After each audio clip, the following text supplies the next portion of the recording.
Hi all, welcome to another video. In this video, I will discuss about Performance Grading Index 2.0. So this topic falls under education and literacy. This is important for UPSC, TSPSC and APPSC exams. So you can expect questions in objective type manner or also in mains. In this lecture, I will cover these topics. What is Performance Grading Index? What is PGI 2.0? Parameters related to it, how the grading is done, how the states rank and way forward. So this performance grading index is released by Department of School Education and Literacy. This falls under the Ministry of Education. So why it is used? It is used to assess the performance of school education system at state or UT level. So ఎందుకు ఇది useful అని అంటే ఒక state or UT education సిస్టంలో ఎట్లా perform చేస్తుంది అని చెప్పి ఒక అంచనా వేయడానికి అనమాట. This has been started in year 2017. So 2017లో స్టార్ట్ చేశారు till 2020 it continuously released its reports. So ఇప్పుడు ఆల్రెడీ పీజీఐ ఫస్ట్ వర్షన్ ఉంది, కాకపోతే ఈ సెకండ్ వర్షన్ ఎందుకు అని అంటే ఫస్ట్ వర్షన్ ఓన్లీ గవర్నెన్స్ మీద ఫోకస్ చేసింది రాదర్ దెన్ క్వాలిటీ ఇండికేటర్స్ పైన. సో ఎందుకంటే ఓన్లీ గవర్నెన్స్ ప్రాసెస్ కాకుండా క్వాలిటీ ఇండికేటర్స్ కూడా ఇంపార్టెంట్ కాబట్టి ఈ PGI 2.0 has been brought in place. And also ఈ పీజీఐ 2.0 ఎట్లా డిఫరెంట్ పీజీఐ ఫస్ట్ వర్షన్కి అంటే PGI 2.0 is on the lines of national education policy, sustainable development goal 4, and also the data of UDISC has been taken along with PGI district to have uniform. So district లెవెల్లో ఈ PGI index అనేది calculate చేస్తారనమాట.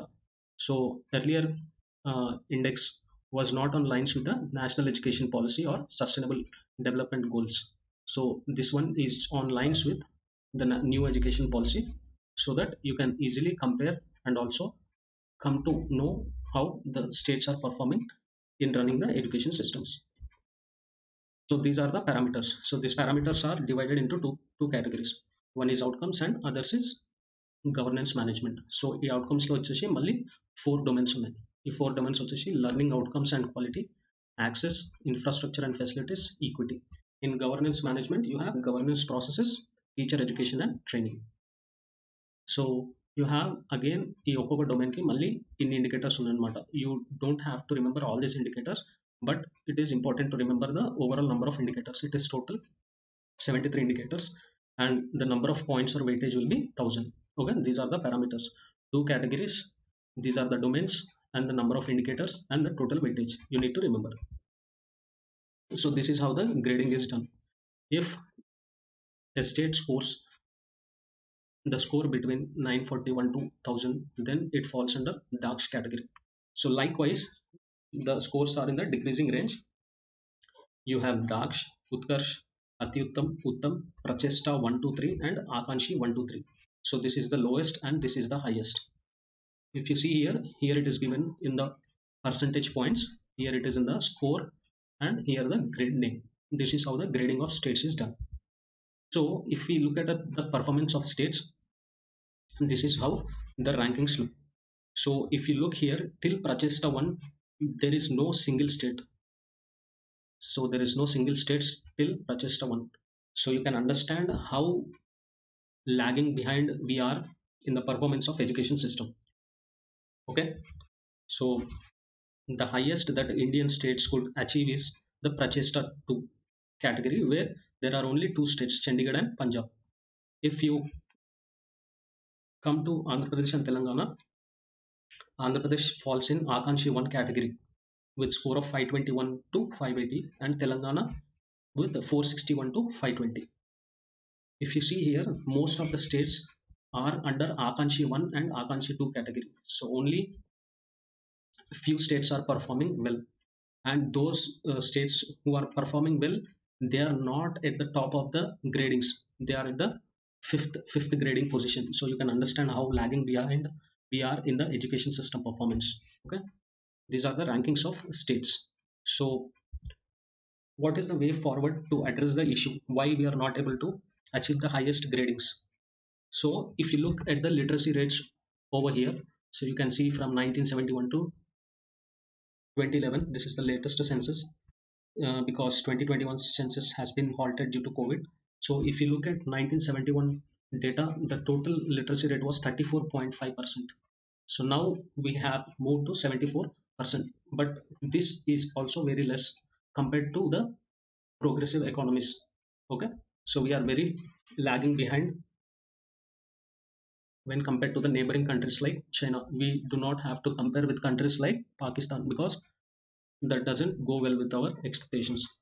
So except few states, we have still lowest literacy rates. So the picture might have changed in 2021 because many states would have bettered their literacy rates, but overall still it will be less.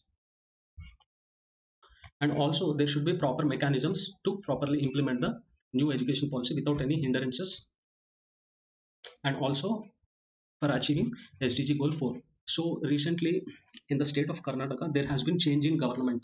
So earlier the BJP government was implementing national education policy. So now the state has said that it is scraping the national education policy and it is bringing state education policy. So since there are problems like this, so we need to have proper mechanisms so that the national education policy might be implemented without any hindrance.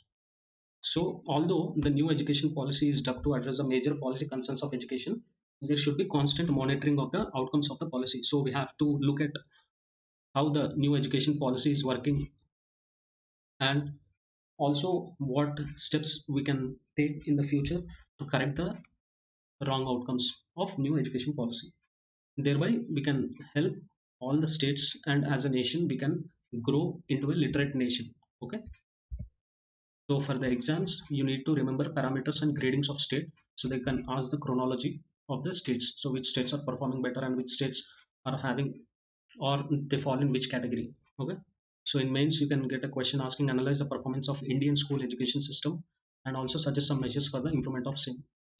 So since education is one of the major aspect for growth of the nation, and also India, which currently is the youngest state, needs to focus on education. Thereby we can reap the dividends of a demographic dividend, or you can say the things which we can reap from the positive aspect of demographic dividend, thereby making our country more literate and also progressive along with the increase in economy, so that we can have good bargaining power in the world stature. Thank you.